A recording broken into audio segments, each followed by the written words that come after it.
নমস্কার বন্ধুরা, welcome to my channel SB explorer. তো বন্ধুরা, সকলকে জানাই শুভ সকাল। তো তোমরা যারা চ্যানেলে প্রথমবার এসেছো অবশ্যই সকলে একটা করে সাবস্ক্রাইব করে দিও। তোমরা ভিডিও দেখছো কিন্তু চ্যানেল সাবস্ক্রাইব করছো না, তাই যারা সাবস্ক্রাইব করোনি একটা করে সাবস্ক্রাইব করে দিও। সাবস্ক্রাইব করা একদমই ফ্রি, একটা করে সাবস্ক্রাইব তাই অবশ্যই করে দিও।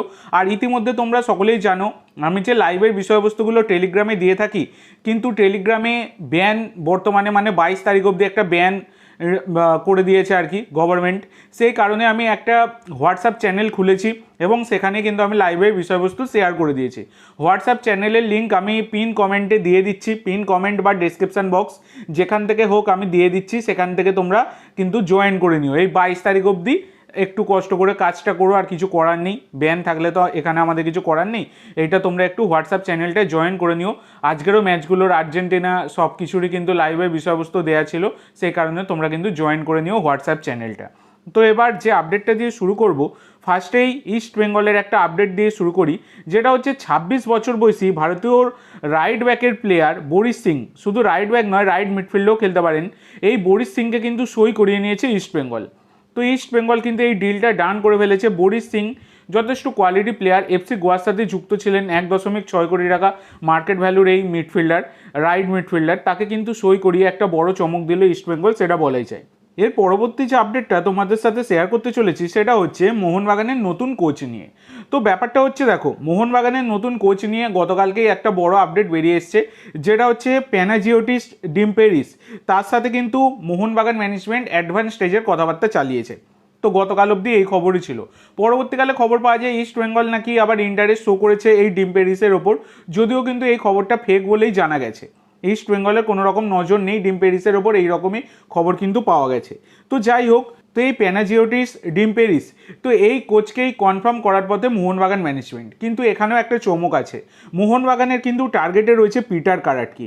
তো পিটার কারাটকি, যিনি চেক রিপাবলিকের একজন কোচ, মুম্বাই সিটি এফসির কোচ হিসাবে তিনি যুক্ত রয়েছেন, তোমরা সকলেই জানো, সিটি ফুটবল গ্রুপের আন্ডারে। তো পিটার কারাটকিও একটা কিন্তু মোহনবাগানের চয়েস।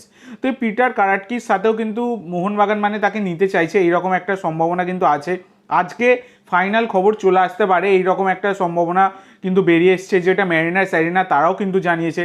তো দেখা যাক পিটার কারাটকি নাকি এই ডিম্পেরিস, কাকে কোচ করে মোহনবাগান, সেটা এখন দেখার বিষয়। আজকে আশা করি সব কিছুটাই কিন্তু ফাইনাল হয়ে যাবে। তো এই পরবর্তী যে আপডেটটা তোমাদের সাথে শেয়ার করতে চলেছি সেটা হচ্ছে মোহনবাগান তারা কিন্তু মিগুয়েল ফিগুয়েরাকে একদমই চূড়ান্ত করে ফেলেছে, সেটা বলে যায়। জাস্ট পেন অন পেপারটা বাকি, এই রকমই একটা বিষয় রয়েছে, কিন্তু চূড়ান্ত হয়েই গেছে। সেটা তোমরা মিগুয়েল ফিগুয়েরার ব্যাপারটা ধরেই নাও। ব্রাজিলিয়ান এই মিডফিল্ডার গত সিজনে কিন্তু ইস্ট বেঙ্গলের জার্সি গায়ে চাপিয়ে খেলেছেন, খুব একটা খারাপ কিন্তু খেলেননি। তবে একটা জিনিস আমরা দেখেছি, এই মিগুয়েল ফিগুয়েরা, তাকে যদি ঠিকঠাক প্ল্যানিং করা যায় তাকে কিন্তু তার খেলা স্টপ করা যায়, যেটা কিন্তু আমরা এফসি গোয়া ম্যাচে দেখেছি, জামশেদপুর ম্যাচে দেখেছি। তো এক্ষেত্রে মোহনবাগানের এই যে ডিলটা মিগুয়েলকে দলে নেওয়া, এটা কতটা ভালো হলো বা খারাপ হলো সেটা তোমরা অবশ্যই কমেন্ট করে জানিও। আমার পার্সোনাল ওপিনিয়ন, আরেকটু ভালো প্লেয়ার মানে দিকে গেলেও মোহনবাগান যেতে পারতো। তো তোমাদের কি মনে হয় অবশ্যই সকলে কমেন্ট করে জানিও। এর পরবর্তী যে আপডেটটা তোমাদের সাথে শেয়ার করব সেটা হচ্ছে, ইতিমধ্যে পরমবীর সিং ভারতীয় এই ডিফেন্ডার, তার উপর মোহনবাগানের যথেষ্ট নজর রয়েছে, অনেক দিন ধরেই আমি ভিডিওতে তোমাদেরকে জানিয়েছি। এর পরবর্তী একজন প্লেয়ার যিনি হচ্ছেন 26 বছর বয়সী ভারতীয় রাইট মিডফিল্ডার খাইমিন লুংডিম, যার মার্কেট ভ্যালু 1.6 কোটি টাকা। তো এই পাঞ্জাব এফসির এই প্লেয়ারের ওপর কিন্তু মোহনবাগান যথেষ্ট পরিমাণে নজর করছে, মানে নজর দিচ্ছে তাকে দলে নেওয়ার জন্য। তো কিছুদিন আগেই তোমাদেরকে জানিয়েছিলাম এই লুংডিম, তাকে কিন্তু নেবার ব্যাপারে ইস্ট বেঙ্গল ম্যানেজমেন্ট অ্যাডভান্স স্টেজের কথাবার্তা চালাচ্ছে। তবে বর্তমানে মোহনবাগান সেই রেসে কিন্তু ঢুকে পড়েছে। তো এবার দেখার বিষয় এটাই যে এই ডিলটা কে ডান করতে পারে, এটা এখন দেখার বিষয়। তো তোমাদের কি মনে হয় অবশ্যই সকলে কমেন্ট করে জানাতে ভুলো না। তো আজকের জন্য এইটুকু বন্ধুরা, ভিডিওটি ভালো লাগলে অবশ্যই লাইক করো, শেয়ার করো। আমার চ্যানেলে প্রথমবার এসে থাকলে চ্যানেলটি সাবস্ক্রাইব করো, আর কমেন্ট করে জানাও ভিডিওটি কেমন লাগলো। ধন্যবাদ।